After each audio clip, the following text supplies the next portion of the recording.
Usiku kabla ya uchaguzi. Hawa askari hatuwajui, tumesikia tu usiku kwamba wamepigwa transfer, lakini tunataka kusema askari huwa hapigi kura. Wenye kupiga kura ni watu wa Msambweni, wenye kulinda kura ni watu wa Msambweni, wenye kutangaza mshindi ni IBC. For the better part of the afternoon, a short video clip showed Lunga Lunga Member of Parliament Hatib Mwashetani caught up in a fracas as some of the youth also ran parallel with the claims of voter bribery.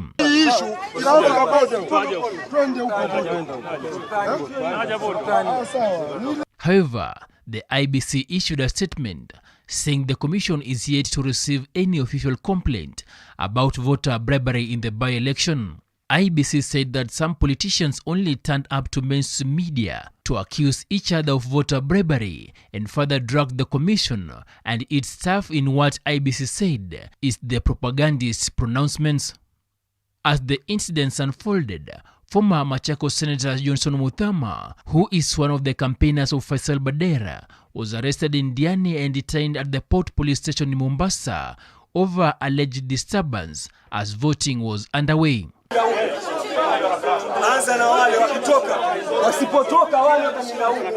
Muthama protested his arrest, saying he was innocent and that the police also planned to arrest former Kakamega Senator Boni Khalwale, only for him to lock himself in a vehicle. The two, alongside other Deputy President William Ruto's aides, have been leading a campaign for the independent candidate Faisal Badera, who also enjoys the support of DP Ruto and his allies. Msambweni by-election candidates include ODM party's Omar Boga, independent candidate Faisal Badera, Charles Bilali, who is also an independent candidate, Marere wa Mwachai of the National Vision Party, Hassan Mwakulonda of the Party of Economic Democracy, Sheikh Mohammed Abdurrahman of the Wiper Democratic Movement, Hamis Makaonje of the United Green Movement, and independent candidate Mansuri Kumakam. The Msambweni by-election results are expected to be out before the end of Wednesday, December 16th. Dickens Rwanda, Hope TV News Watch.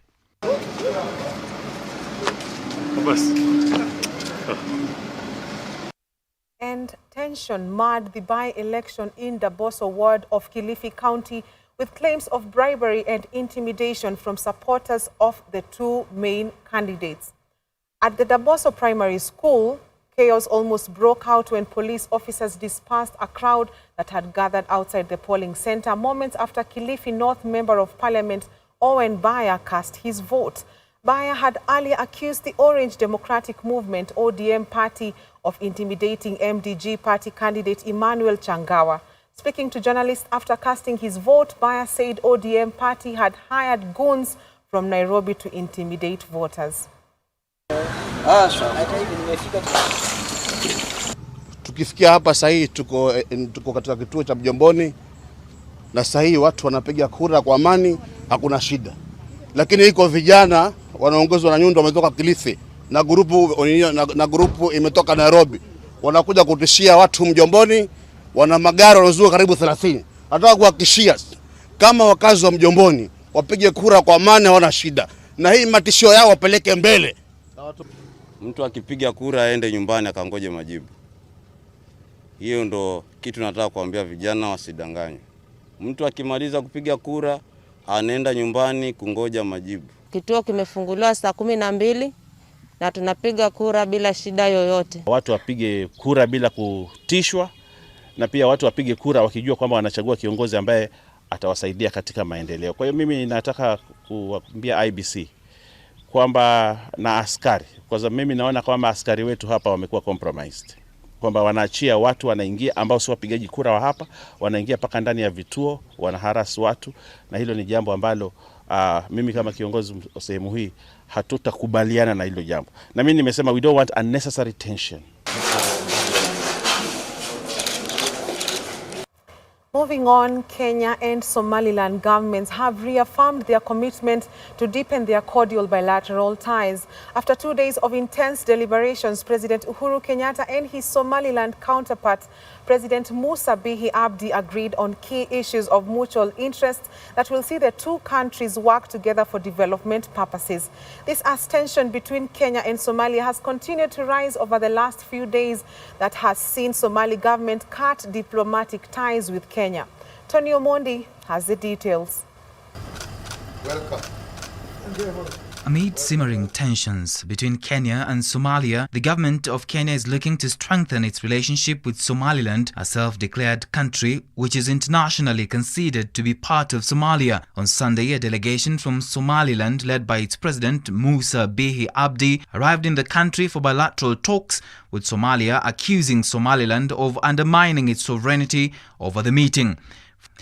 Following President Abdi's visit, the two governments have agreed on implementation of several activities to cement their relationship, which include the opening of a Kenyan consulate in Hargeisa by the end of March 2021, Somaliland to upgrade its liaison office in Nairobi by March 2021, Kenya Airways and other Kenyan airlines to commence direct flights between Nairobi and Hargeisa by the end of March 2021. In the agreement, senior officials from Kenya and Somaliland have been told to agree on details and timelines for enhancing technical cooperation, including implementation of exchange programs involving students, agricultural officers, doctors, nurses, and other professionals. With the imminent threat of terrorism in both countries, Kenya and Somaliland have agreed to enhance security cooperation and information sharing to combat terror activities, cybercrimes, and organized transnational crimes.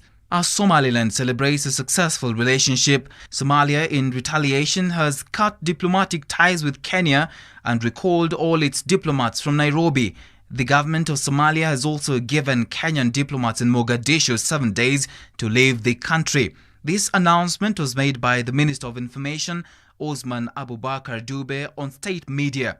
However, the Kenyan government, through the spokesperson, retired Colonel Cyrus Aguna, said a special committee has been appointed to resolve the diplomatic spot. Got a lot of commonality between between these two countries. And therefore, anything that would be able to undermine that, of course, it's something that, effort must be put in place to ensure that it is resolved. And as of now, certainly there are, discussions, taking place or going on to ensure that the relationships are normalized for normal socioeconomic, activities to be able to continue as they were before. So there is a committee that has been put in place to be able to look at those issues that are, coming in between these two neighboring countries that have got a lot of, history between the two of them to be addressed. So yes, there's a committee that is working on it, and as soon as all issues are normalized, then we'll be able to be notified. Somalia recently accused Kenya of meddling in its internal affairs and politics. This is not the first time Kenya and Somalia's relationship has faced headwinds. Last month, Somalia pulled a similar move after it recalled its ambassador to Kenya, Mohamud Ahmed, and further instructed the ambassador of the Republic of Kenya to Somalia, Lieutenant General Lucas Tumbo, to leave the country. This led to President Kenyatta's decision to send a delegation led by Foreign Affairs Principal Secretary, Ambassador Macharia Kamau, to Mogadishu last month to try and ease rising tensions. Tony Omondi for Hope TV News Watch. Now, President Uhuru Kenyatta has urged women to support the Building Bridges Initiative, BBI report that is aimed at amending the Constitution through a referendum. President Kenyatta, who spoke on Tuesday during a virtual Maendeleo ya Wanawake annual general meeting, where he also launched the organization's national water harvesting project, said that BBI is aimed at strengthening Kenya's constitutional configuration by amending identified provisions in the 2010 Constitution. Our reporter Alice Diana tells us more. President Uhuru Kenyatta has continued to drum up support for the Building Bridges Initiative BBI, even as the country waits for the Independent Electoral and Boundaries Commission IEBC to verify the 4.4 million signatures that were forwarded to them in favor of the amendment of the 2010 Constitution. Uhuru is now urging women to support the document, saying it proposes significant gains for them. As an organization, President Kenyatta said Maendeleo ya Wanawake has clearly demonstrated that the empowerment of women is not merely by holding conferences in high-end hotels in Nairobi, but by being vibrant at all levels, especially at the grassroots. I want to urge you, my dear sisters, mothers, and all women of Kenya, to unequivocally and emphatically support BBI. In BBI, women also gain directly and indirectly through the gains secured for the youth, for persons with disabilities, for enhanced health care and economic opportunities, and for a more stable and peaceful electoral system and environment. Maendeleo ya Wanawake chairperson Rahab Miu pledged her organization's support for the ongoing constitutional reforms, saying the BBI process will herald a new nation dawn of unity, peace, and prosperity. She said the organization is ready to support the process by offering civic education and support required at the grassroots level. Women in Kenya and the communities that they live in are currently immeasurably better thanks to Maendeleo ya Wanawake's bold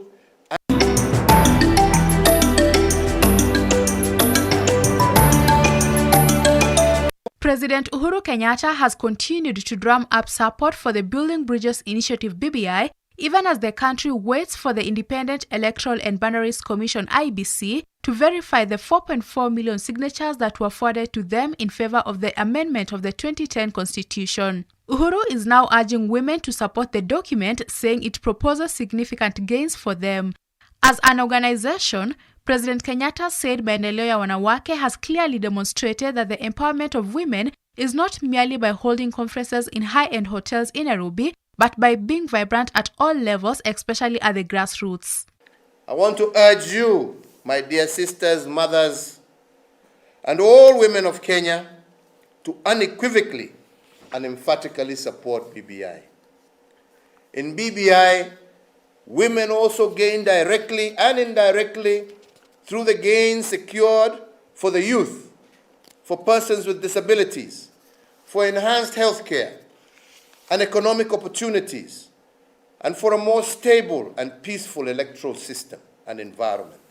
Maendeleo ya Wanawake chairperson Rahab Miu pledged her organization's support for the ongoing constitutional reforms, saying the BBI process will herald a new nation dawn of unity, peace, and prosperity. She said the organization is ready to support the process by offering civic education and support required at the grassroots level. Women in Kenya and the communities that they live in are currently immeasurably better thanks to Maendeleo ya Wanawake's bold and consistent actions over the decades. Uhuru also commended Maendeleo ya Wanawake organization for its frontline role in fighting for women's rights in Kenya. He noted that the organization has grown to become a bastion of civil society, championing initiatives that have tremendously changed women's lives for the better, especially at the grassroots level. I appreciate and support the training your organization is offering to our women on smart agriculture in order to enhance food security at the household level. Additionally, and while still on the Big Four agenda, I am also happy to note that Maendeleo ya Wanawake is working in partnership with the Ministry of Health and the First Lady's Beyond Zero initiative on matters of maternal health care at the grassroots level. The president also directed the Ministry of Housing to partner with Maendeleo ya Wanawake organization in the development of its parcels of land spread across the country and assured the organization's membership that land ownership documents for its headquarters were intact. Also present in the function was Public Service and Gender CS Professor Margaret Kobia, who said the organization continues to participate in national development by providing an effective model for improving the quality of life for families and communities. Maendeleo ya Wanawake organization has actively participated in the National Development Program through the National and the County Government Gender Sector Working Group framework. The framework facilitates the Maendeleo ya Wanawake organization to collaborate with other government agencies to create synergy for development for the realization of Kenya Vision 2030. For Hope TV Newswatch, I'm Alice Diana. Turning to COVID-19 numbers today, 404 people have tested positive for the virus from a sample size of 4,878. tested in the last 24 hours, bringing to 92,459 the number of confirmed positive cases in the country. The cumulative tests are now 978,686. From the cases, 364 are Kenyans, while 40 are foreigners. 527 patients have recovered from the disease, 408 from the home-based care program, while 119 have been discharged from various hospitals. Total recoveries now stand at 73,979. Unfortunately, 11 patients have succumbed to the disease, bringing the cumulative fatalities to 1,604.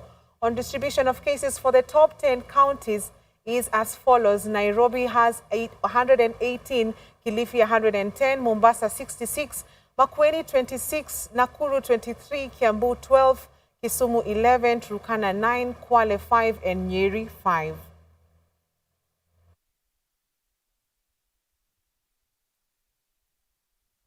The Kenya African National Union KANU party leader Gideon Moi says the BBI is a document for prosperity.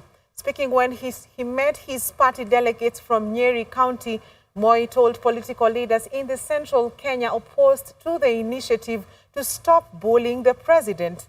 He has accused leaders mainly allied to DP Ruto of peddling propaganda on the document in regards to development of the central region.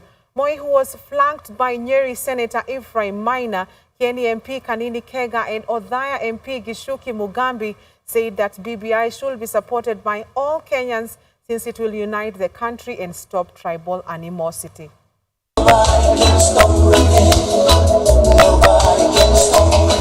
Tunataka ukipenda BBI, uipende yote. Ukipenda binti yetu, usipende Sula na utaki sijui wapi. Upende yeye yote. Hapana kupenda nusu. Kwa hivyo jameni, tuende safari moja. Viongozi wote vigogo ambao ni viongozi wa vyama vyote viko katika Kenya hii, wote walitia sahihi. Jameni, mtu mwingine anaenda kona yake, anafikiria ati anaweza pinga msemo ambao umekubaliwa na kila mtu. Jameni, unaweza simamisha mtotana. 207 ile tuliona. Na mkumbuke dunia mzima ilituangalia ikatuhurumia. Paka Kofi Annan akaja hapa. Hii BBI inajaribu kulete suluhisho ile itafanya Kenya iwe kwa amani. Sababu hizi viti mnasikia sinawekwa, haziwekwa ati mtu awe na etuo na abio kuja. Hapana, ni watu wengi, kila mtu akiangalia anaona mtu wake iko ndani. Mnanielewa? Na hiyo ndio suluhisho. Lakini tuache kusumbua rais wetu. Tumpatie nafasi atufanyie kazi. Tuko na miaka mingapi? 2. Na kwa hiyo 2 inaweza kubadilisha maisha yako.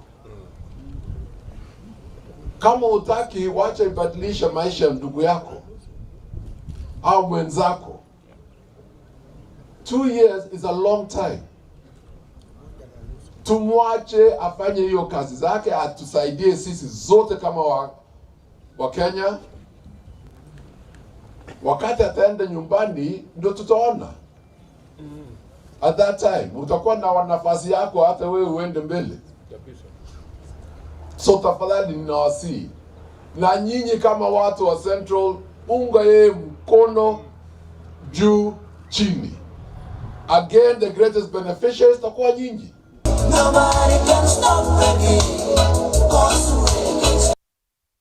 Let us take our first commercial break. We have much more news coming up, including the fight against locust invasion.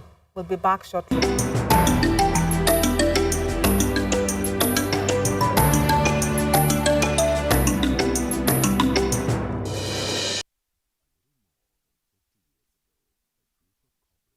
Came together to plant a seed. From these strong roots and with God's blessings, that seed today is a strong big tree.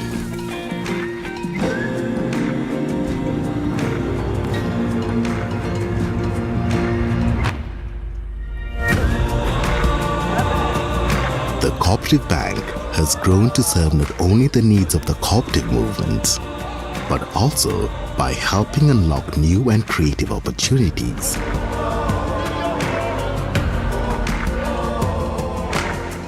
Today, the Kingdom Bank enables the development, growth, and prosperity of a rich diversity of Kenyans in all their aspirations across the beautiful landscape of our great nation and beyond.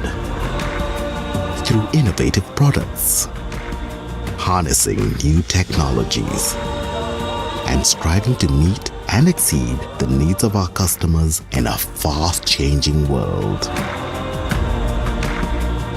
And even though we now serve the needs of more than just the cooperative movement, we take a lot of pride in our roots. We are the Cooperative Bank. We are you. What comes to your mind when you think of the perfect home for your family? Is it the beauty, the comfort, the security, the convenience, or even the affordability? Victory Gardens offers exactly that and much more. It is just 10 minutes drive from Kitengela town and 3.8 kilometers off the tarmac. This gated community project comes with solar street lighting, Maram roads, beautiful trees, 24-hour security, and water connected to every plot. Call us today on 0790 300 300. Are you planning the most important day of your life? Paradox Systems Limited offers you exclusive and cost-friendly wedding packages featuring the following executive services: executive chauffeur-driven services, fuel-inclusive rates, free man guarding services for 5 hired vehicles, motorbike police escort, customized number plates, wedding decor and car decorations. We also provide prime wedding venue consultations and live band performances. For enquiries and bookings, contact us on 0708 292989 or email us on infoparadoxlimited@yahoo.com or visit us at 3rd floor Parklands Plaza in Westlands.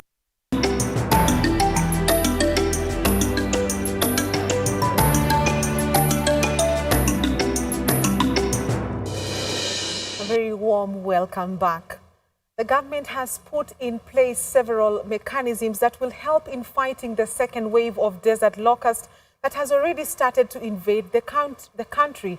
According to government spokesperson retired Colonel Cyrus Oguna, who spoke in a media briefing, the government has deployed 4 space and 4 surveillance aircrafts that will be located in all the counties where the locusts have invaded.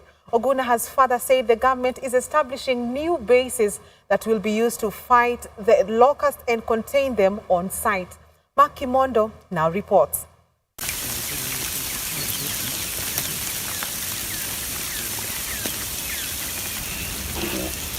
The government is racing to track desert locusts in the country to prevent a second wave of invasion from wreaking havoc and threatening food security in the country.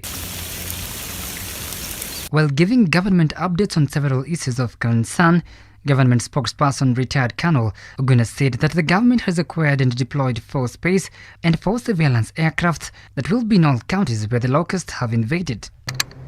The plan is to contain and destroy them where they currently are, to limit them from invading, other neighboring countries to those that have already mentioned. The government has been able to establish new bases. These bases are in Mandera and Witu in Lamu County. 6 old bases have also been reactivated. The aircrafts have been deployed in Garissa, Wajir, Mandera, Taita Taveta County, Lamu, Kilifi, among other counties that have been ravaged by the locusts.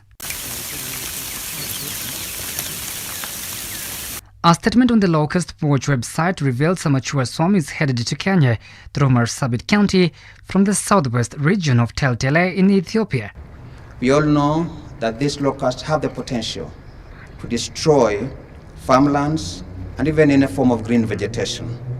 If left unchecked in our country, these locusts have the potential to undermine our food security.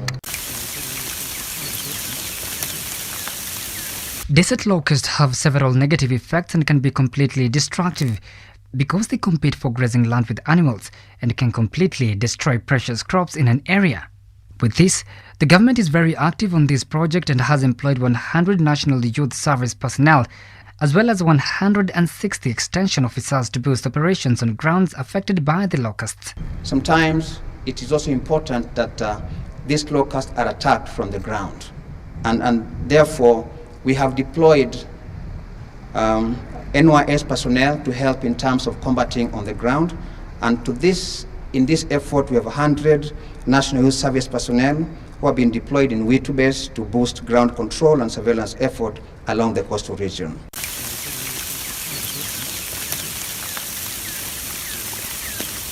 The insects crossed the border into Kenya from Elwak on 28th December 2019 and have since spread into the northern region of the country, affecting 3 counties of Wajir, Marsabit and Mandera. This comes days after the Agriculture and Food Crops Principal Secretary Professor Amadi Boga said desert locusts are in the county of Lamu and are also invading Tana River, Garissa, Taita Taveta and Kilifi County. The country experienced the first wave of locust invasion in March this year, with the swarm spreading in more than 25 counties, causing massive destruction.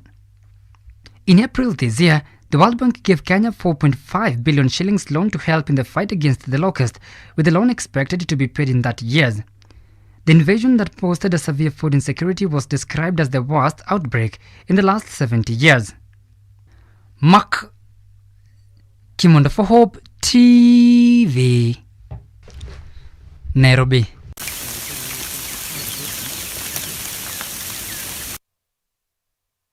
And Kakamega Governor Wycliffe Oparanya now says the Building Bridges initiative will end delays of payment to suppliers and contractors, offering solution to the issue of huge pending bills. Speaking during a financial management training for senior county staff at a hotel in Kakamega County, the governor said payment of contractors and suppliers will only take a maximum of 30 days under the initiative.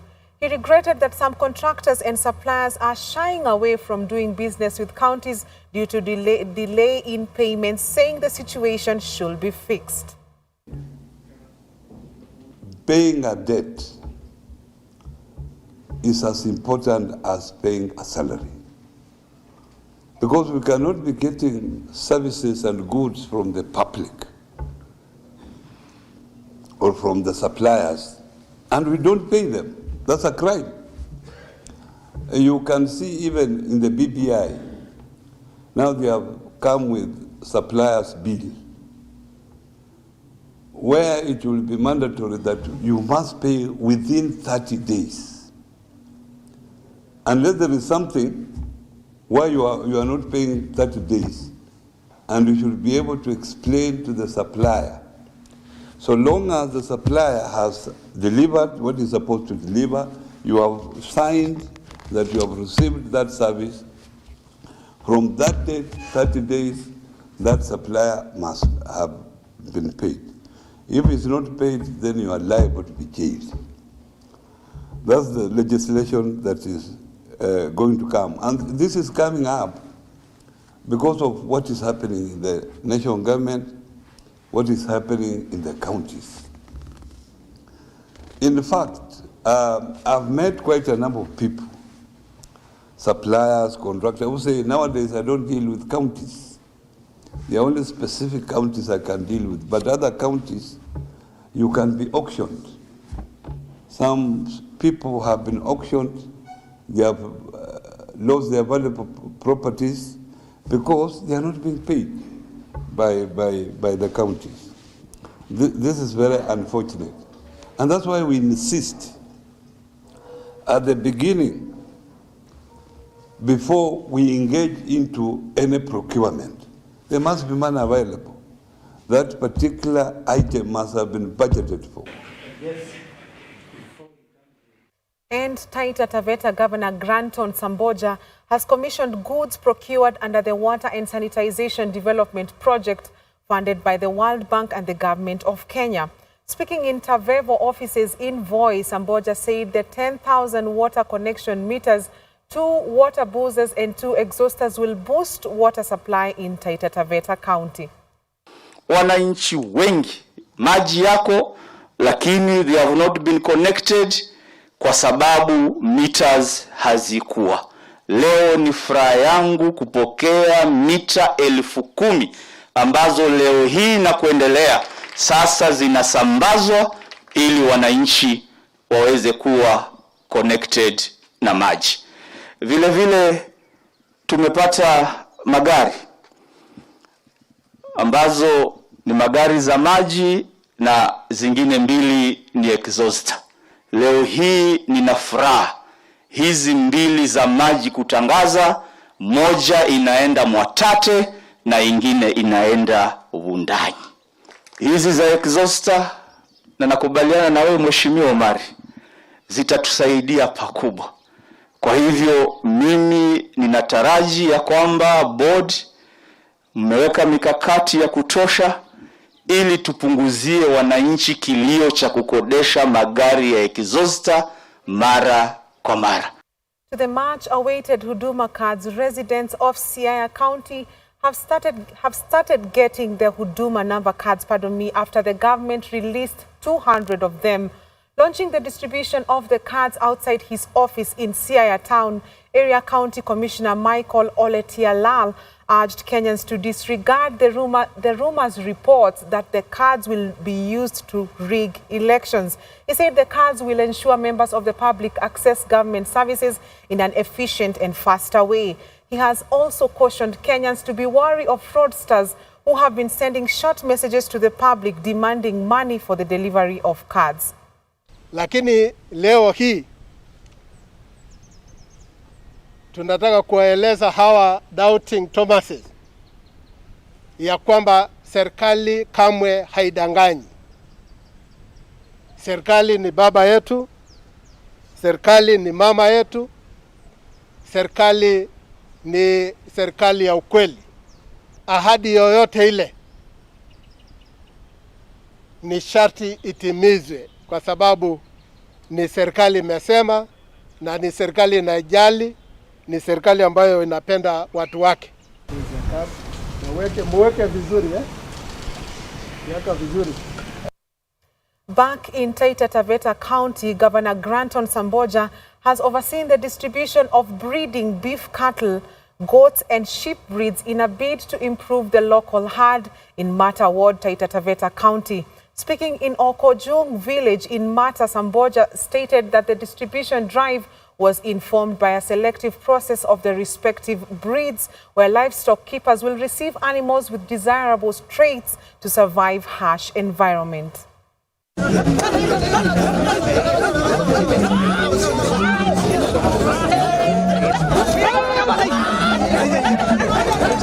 Na mambo mengi ambayo tumefanya, na ninaamini pia kwa miaka hii miwili ambayo imebakia tutaenda kutenda mengi. Na niposa leo tumekuja hapa kwa sababu tunajua jamii hii ni jamii inayofanya ufugaji. Na mimi nikaketi na watu wangu tukajiuliza tunaweza saidia jamii hii vipi katika mambo yao ya ufugaji. Na jambo la kwanza likawa lazima tutafute mbegu mzuri ya kisasa yenye tutawaletea ili watumie wakaweza kupata mazao ya ng'ombe mzuri, mbuzi mzuri na kondoo mzuri. Na leo mchana wazi watu wangu wa Orkungu tumewaletea mifugo hiyo, na mlilia Mungu huyu naye mpenda ambaye hajaniacha, Mungu wa Ibrahimu, Isaka na wa Yakobo, akaweze kubariki mbegu hizi zikaweze kuwa za faida, zikawe za mazao kwa jamii hii, kwa jina la Baba na la Mwana na la Roho Mtakatifu. On to international news. The Electoral College has confirmed Joe Biden as the next president of the United States of America. Confirmation was one of the steps required for Biden to take office. Joe Biden has said that it is now time to turn the page, as the U.S. democracy had been pushed tested and threatened and proved to be resilient, true and strong. President Trump has been battling to overturn Biden's landslide victory, something that Biden has strongly condemned. Russian President Vladimir Putin has become one of the last world leaders to congratulate Biden on his victory. A member of the Electoral College, representing the certified winner, cast their votes for President and Vice President of the United States in an act just as old as our nation itself. And once again, in America, the rule of law, our Constitution, and the will of the people prevailed. Our democracy pushed, tested, threatened, proved to be resilient, true, and strong. If anyone didn't know before, they know now. What beats deep in the hearts of the American people is this: democracy. The right to be heard, to have your vote counted, to choose leaders of this nation, to govern ourselves. In America, politicians don't take power. People grant power to them. The flame of democracy was lit in this nation a long time ago. And we now know nothing, not even a pandemic or an abuse of power, can extinguish that flame. It is my sincere hope we never again see anyone subjected to the kind of threats and abuse we saw in this election. News Watch takes another short break. Business and sports news is coming up. Keep it Hope TV.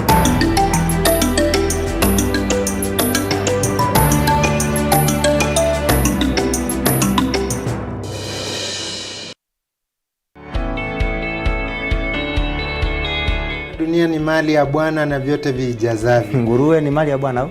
Ni mali ya Bwana. Bata ni mali ya Bwana? Ni mali. Wewe kula basi.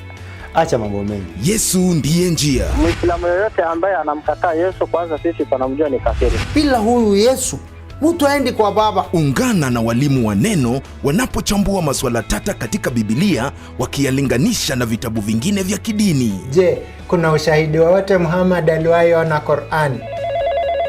Na hii Qur'ani muliitoa wapi? Halo? Piga simu moja kwa moja na pia uchangie kupitia SMS na Facebook. Itawezekana kitabu cha Biblia ambaye mwanakiamini kuwa ni kitabu cha Mwenyezi Mungu ishindwe kumtabiri mtu ambaye ana wafuasi zaidi ya bilioni 100 duniani. Je, Muhammad amekufa ama yuko hai? Ungana nasi kila Jumamosi saa 2 hadi saa 4 ya usiku kwenye runinga uipendayo ya Hope TV.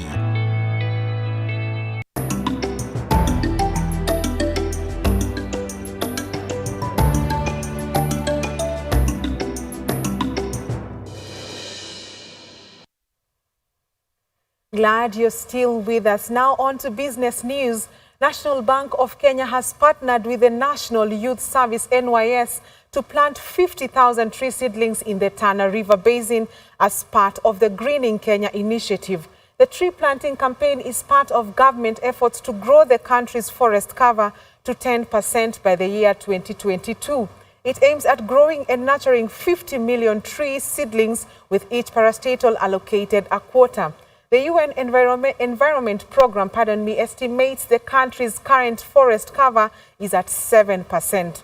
The managing director of National Bank, Paul Russo, said drive underlines the bank's commitment to actively contribute towards shaping the future of the country, not only through provision of financial solutions, but also conservation and betterment of our environment. The Director General of NYS, Matilda Sakwa, hosted the exercise at its Tana Basin Road project facility that serves as an on-the-job training ground for servicemen and women and an outpost for construction of Thika Garissa Bura Malindi Road.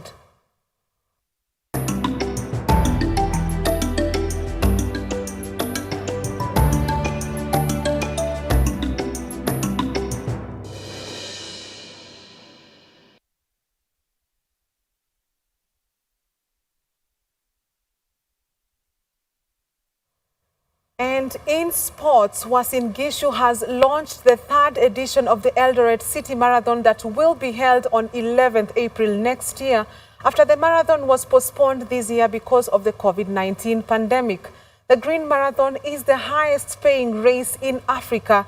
The winner in both categories, men and women, takes home 3.5 million Kenya shillings each. Elsewhere, Sofapaka head coach John Baraza has stepped aside and his assistant Mike Mururi picked to take charge, barely 2 days after they were mauled 3-0 by AFC Leopards in a league match. Meanwhile, various leagues in Europe continue tonight as Chelsea, Manchester City and Real Madrid will be in action to better their chances of winning their respective league campaign. That and more in our sports roundup with Joseph Mainge. This year's Eldoret City Marathon will be held in April next year after it was postponed due to the COVID-19 pandemic. Eldoret City Marathon, the highest pacing 42 kilometers in Africa, has at the same time been recognized by the Abbott World Marathon Major Series. Speaking during the launch of the race, two-time Boston Marathon winner, who is also the race director Moses Tanui, has said the race has been included in the acclaimed World Marathon Major Series calendar, adding that this is a milestone in the development of athletics in the country. Tanui has said the race, whose fourth edition will be staged in April the 11th next year, has become a launchpad for budding athletes to star their talent. On his part, Uasin Gishu Governor Jackson Mandago has asked Eldoret City Marathon organizers to ensure the sustainability of the race in the bid to environmental conservation. Our aspiration also as Eldoret is to become a city, probably within the next 3 years. Now, becoming a city means we must have sustainable sources of water. The only way to do that is to make sure that we conserve our forests, we conserve our water sources, so that we can have sufficient water, both for domestic and industrial consumption. Elsewhere, barely 2 days after they were mauled 3-0 by AFC Leopards in the league match, Sofapaka head coach John Baraza has now stepped aside and his assistant Mike Moiruri has taken charge of the Batoto Bamungu. The club announced the changes on their official website, adding that Moiruri, a former international, will serve in an acting capacity ahead of the team's next fixture against Kariobangi Sharks in Wundanyi. Sofapaka president Eli Kalekwa has said they have asked Coach Baraza to step aside as they plan to take him for further studies either in Norway or Germany. Kalekwa has added that they will be announcing a new coach anytime from tomorrow. The replacement comes after a spurt of poor results by the team, losing their opening league matches at Bandari before winning their second match against Western Stima, but fell to Ingwe last weekend. Physical trainer Diallo Kwasi and assistant coach Martin Danganyo have also been dropped from the main team to the club's youth team. And finally, fixtures in various leagues across Europe, and Wolverhampton Wanderers and Chelsea will be both looking to bounce back to their dampened defeat in their Premier League when the two sides go head-to-head at the Molineux. The hosts lost their match against Aston Villa at the weekend, while Chelsea's unbeaten run was ended at the hands of Everton in front of the Goodison Park faithfuls. Elsewhere, Manchester City will be looking to return to winning ways in the Premier League when they welcome struggling West Bromwich Albion to their Etihad Stadium. Pep Guardiola's side drew 0-0 with Manchester United on Saturday and are currently 9th in the table, while West Brom remain 19th as they continue struggling for a positive result. In Spain, Real Madrid will be looking to make it to 3 straight wins in the La Liga when they welcome Atletico Bilbao at the Alfredo Di Stefano Stadium. In Italy, Lazio will be looking to return to winning ways in Italy top flight when they continue with their 2020-2021 campaign away at Benevento. In Germany, Werder Bremen host Borussia Dortmund in their Bundesliga clash, with the visitors starting life without their ex-manager Lucien Favre after the 63-year-old was sacked following their embarrassing 5-1 defeat at home against VfB Stuttgart. And finally, Eintracht Frankfurt and Borussia Mönchengladbach take on each other in the Bundesliga, with both sides looking to return to winning ways after they failed to pick 3 points at the weekend. That's your sports. I'm Joseph Maingi. It's a wrap for Newswatch tonight. Thank you for your valued company. My name is Teresia Njenga and our sign language interpreter is Boniface Mureithi. See you tomorrow, God willing. For now, have a good night and God bless you.